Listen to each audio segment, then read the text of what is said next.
안녕하세요. 광화문 금융라입니다. 저는 투자를 할 때 여러 데이터를 기반으로 해서 의사결정을 내립니다. 그리고 이런 의사결정이 보통은 합리적인 판단을 내리는데 도움이 되고 있어요. 그런데 데이터는 아무래도 과거 수치이다 보니까 이 데이터를 활용을 해서 의사결정을 내리면 너무 한쪽 면만 보고 투자를 하는 것은 아닌지 이거에 대해서 우려가 될 때가 있는데요. 단적인 예로 SCHD ETF, 그러니까 슈드는 2011년에 상장한 이후로 뛰어난 성과를 보였어요. 그런데 상대적으로 S&P 500이나 나스닥 100에 비해서 운용 기간이 짧기 때문에 이 성과를 확인할 수 있는 기간도 역시 짧은데요. 또 2000년대 이후로 미국 주식시장에 가장 큰 위기가 두 번이 있었죠. 한 번은 닷컴 버블이 꺼지면서 주가가 폭락을 했고요. 그리고 2008년 금융위기도 많은 주식들의 주가가 폭락을 했던 시기였습니다. 물론 2000년대 닷컴 버블 때는 슈드의 특성상 현금 흐름을 중시하기 때문에 이런 거품이 낀 주식들에 투자를 한 비중이 적었을 것이라고 예상이 되고요. 그래서 이때는 S&P 500이나 나스닥 100에 비해서 상대적으로 성과가 좋았을 것 같아요. 하지만 2008년 금융위기 때는 조금 다른데요. 상대적으로 금융 섹터의 비중이 높았을 것이라고 예상이 되고요. 그리고 S&P 500에 비해서 보유 종목의 수도 적죠. 따라서 2008년 금융위기 때는 상대적으로 성과가 더 안 좋았을 것으로 예상을 합니다. 그리고 이때는 아무래도 배당금이 삭감될 가능성도 높아요. 따라서 장기간에 마음 편한 투자를 하기 위해서는 일정 기간의 성과만 보고 한 종목에 몰빵하는 식의 투자는 별로 적합하지가 않고요. 여러 상황이 발생해도 대응할 수 있는 투자 준비가 필요하다고 생각합니다. 그래서 오늘은 이러한 투자를 하기 위해서 슈드와 함께 모아가면 좋을 주식에 대해서 알아볼 거고요. 영상 보시기 전에 좋아요와 구독하기 그리고 알림 설정 부탁드립니다. 슈드의 지수 산출 방식을 간단하게 확인하면서 어떤 투자를 하는지 확인해 볼게요. 우선 슈드는 10년 이상 배당금을 지급한 이력이 있는 이런 기업들을 선별하고요. 부채 대비 현금 흐름이 좋고 ROE 같은 수익성 지표가 뛰어난 기업, 그리고 미국 주식시장을 대표하는 배당 성장 ETF답게 배당률과 배당 성장률을 함께 고려하면서 기업을 선별합니다. 이런 내용들을 요약하면 현재 영업을 잘해서 수익을 잘 내고 있는 기업들, 즉 펀더멘털이 탄탄한 기업들과 배당을 잘 지급해서 주주들에게 수익 환원을 잘하는 기업들을 선별한다고 볼 수 있고요. 그런데 여기서 한 가지 짚고 넘어갈 부분은 리츠에는 투자하지 않는다는 거예요. 여기서 리츠에 대해 간단히 설명드리면 리츠는 회사이고요. 이 회사는 투자자들로부터 자금을 모아서 부동산에 투자를 하고 이렇게 투자를 하면 당연히 수익이 발생하겠죠. 이 수익을 투자자들에게 배당의 형식으로 나눠주는 기업을 의미합니다. 그리고 투자자들에게 리츠가 갖는 의미는 개인 투자자들도 상업용 부동산에 투자할 수 있도록 도와주는 도구라는 점인데요. 보통 상업용 부동산에 투자하는 건 정말 돈이 많은 사람들만 할 수 있는 투자였어요. 그런데 리츠를 통해서 개인 투자자들이 소액으로 이런 부동산에 투자를 할 수 있는 기회가 생긴 거고요. 그런데 이런 리츠들의 영업 방식이나 수익 구조가 일반 기업들과는 달라서 같은 기준으로 다른 기업들과 비교를 할 수 없어요. 그래서 보통 ETF에서는 슈드처럼 리츠는 처음부터 제외를 하고 종목을 선별하는 경우가 많습니다. 그러다 보니 많은 투자자들의 포트폴리오에서 리츠가 빠져 있는 경우가 많은데요. 이런 리츠에 투자하지 않아도 괜찮을까요? 제가 이 영상의 앞부분에서 투자를 할 때 데이터를 참고하는 것은 당연히 좋지만 특정 한 부분만 보고 투자를 할 수 있기 때문에 이 점을 유의해야 한다, 이렇게 말씀을 드렸는데요. 리츠 투자에 대해서 개인 투자자들이 큰 관심을 갖지 않는 가장 큰 이유는 최근 성과가 부진했기 때문입니다. 슈드가 상장한 이후로의 성과를 보면 파란 선은 슈드, 붉은 선은 S&P 500 지수를 추종하는 VOO, 그리고 오렌지 선은 미국에서 가장 큰 규모의 리츠 ETF인 VNQ, 이 세 개 ETF의 성과이고요. 각 ETF에 $10,000씩 투자를 했다고 가정했을 때 슈드와 S&P 500 지수는 지난달 말 기준으로 $40,000가 넘는 이런 큰 성과를 보이면서 꽤 수익률이 좋았어요. 하지만 VNQ는 평가 금액이 나머지 두 ETF에 비해서 절반 수준밖에 되지 않았는데요. 이렇게 성과가 좋지 않으니까 여러 유튜브 등의 매체에서도 잘 다루지 않고요. 이러면 당연히 개인 투자자들이 잘 모르기가 쉽습니다. 그리고 주가 하락기에 투자하기 어려운 것처럼 이렇게 주가 성과가 최근에 좋지 않으니까 선뜻 손이 가지 않는 것이 보편적인 심리이기도 하고요. 그렇다면 리츠는 원래 이렇게 투자 성과가 좋지 않은 주식일까요? 그래서 자료를 찾아봤는데요. 보통 리츠 ETF가 상장한 지 역사가 오래되지 않았기 때문에 상장되어 있는 ETF의 성과만으로는 과거 오래전 성과를 확인할 수 없었고요. 그래서 오래전 성과를 비교한 자료를 찾아서 성과를 비교해 봤습니다. 이 자료를 보면 1972년부터 2021년까지의 누적 연평균 수익률은 리츠가 11.9%, S&P 500은 10.7%였고요. 최근 25년, 20년 비교적 투자 기간을 길게 잡았을 때의 성과를 봐도 S&P 500보다 리츠가 더 성과가 좋았습니다. 하지만 기간을 좁혀서 10년 이내로 들어오면 S&P 500의 성과가 좋아지는데요. 최근 10년 동안의 대형 기술주의주로 주가가 크게 상승을 했고요. 이들의 투자 비중이 높은 S&P 500의 성과가 과거에는 평균 10% 내외 수준의 성과를 보인 것에 비해서 월등히 좋은 성과를 최근에 보였어요. 물론 이 기간 동안의 슈드의 성과도 S&P 500만큼 좋았고요. 따라서 리츠의 성과가 상대적으로 S&P 500이나 슈드에 비해서 좋지 못했지만 절대적으로 나쁘다고는 볼 수 없는 수치입니다. 그래서 제가 이 표를 통해서 말씀드리고 싶은 건 리츠의 성과가 더 좋다, 나쁘다, 단순히 이런 것보다는 주가의 성과는 내가 언제 투자하고 있는지 그 시점에 따라 달라질 수 있다는 거고요.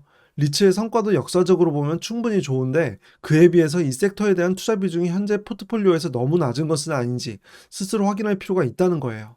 그리고 확인할 수 있는 기간은 짧지만 본격적으로 대형 성장주의 주가가 상승하기 전까지의 VNQ ETF의 성과를 보면 S&P 500보다 VNQ의 성과가 더 좋았던 것을 확인할 수 있습니다. 붉은 선이 VNQ, 파란 선이 VO의 성과인데요.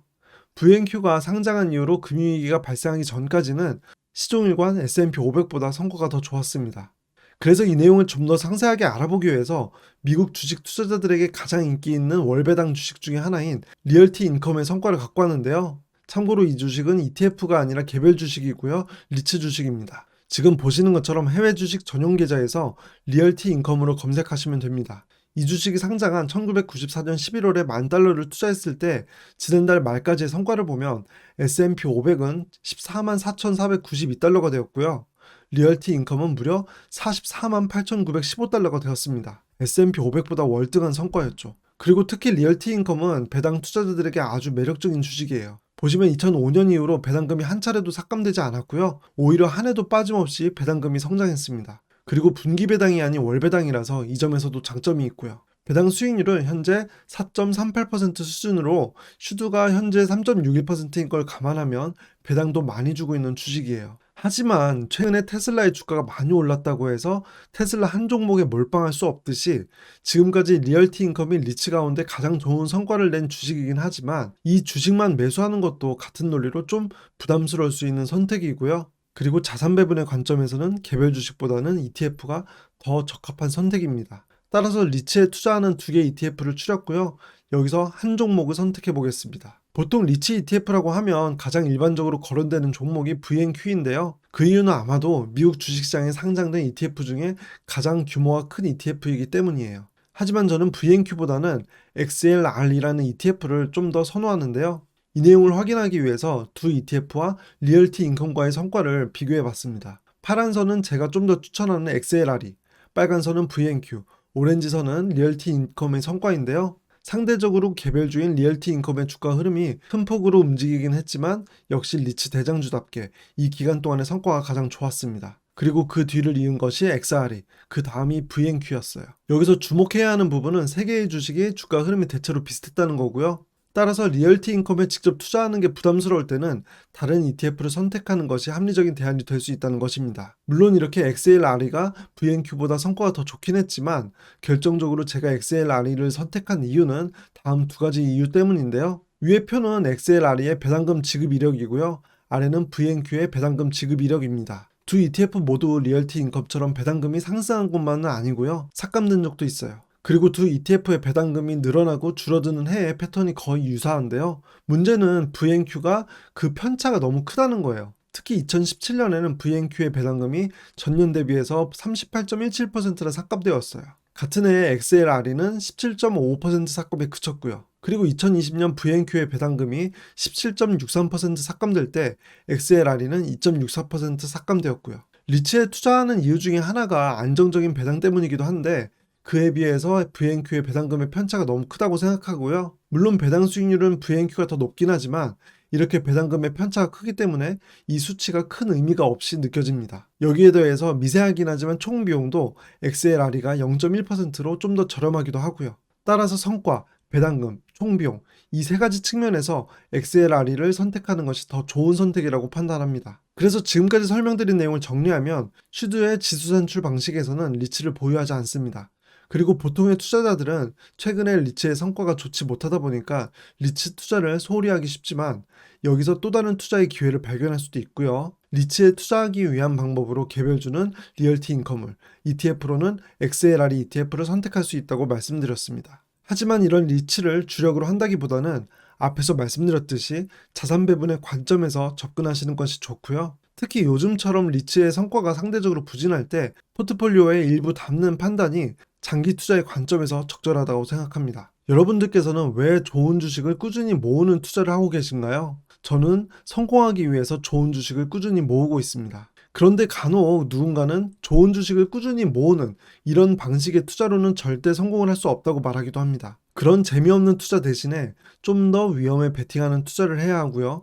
단기간에 큰 수익을 얻어야 성공 확률이 생길까 말까 한다고 설명하곤 합니다. 아마 이렇게 말하는 분들은 3년 안에 20억 만들기와 같은 특정 시점에 양적인 조건을 채우는 것을 성공의 관점으로 바라보시는 것 같은데요. 하지만 제가 정의하는 인생에서의 궁극적인 성공은 조금 다릅니다. 제가 생각하는 성공은 성장한 상태가 아니라 성장에 대한 스스로의 확신을 가진 상태이고요. 큰 성장을 했지만 앞으로 더 성장할 수 있을지 가늠이 되지 않는 불안한 상태보다는 앞으로 계속 성장할 수 있다는 믿음을 갖고 있는 상태가 더 행복하다고 생각합니다. 이런 생각은 투자에서도 다르지 않아요. 좋은 주식을 꾸준히 모아가는 것이 자산을 성장시키는 가장 확실한 방법이고요. 시간이 지나면 내 생각보다 더 큰 자산이 형성되어 있었습니다. 그리고 같은 방법으로 계속 자산을 성장시킬 수 있다고 믿고 있고요. 여러분들께서 정의하시는 성공은 무엇인가요? 이 질문에 대한 대답부터 해보시는 것이 당장 어떤 종목을 매수할지 결정하는 것보다 투자에서 더 중요한 문제가 될 수 있다고 생각합니다. 오늘 제가 준비한 영상은 여기까지이고요.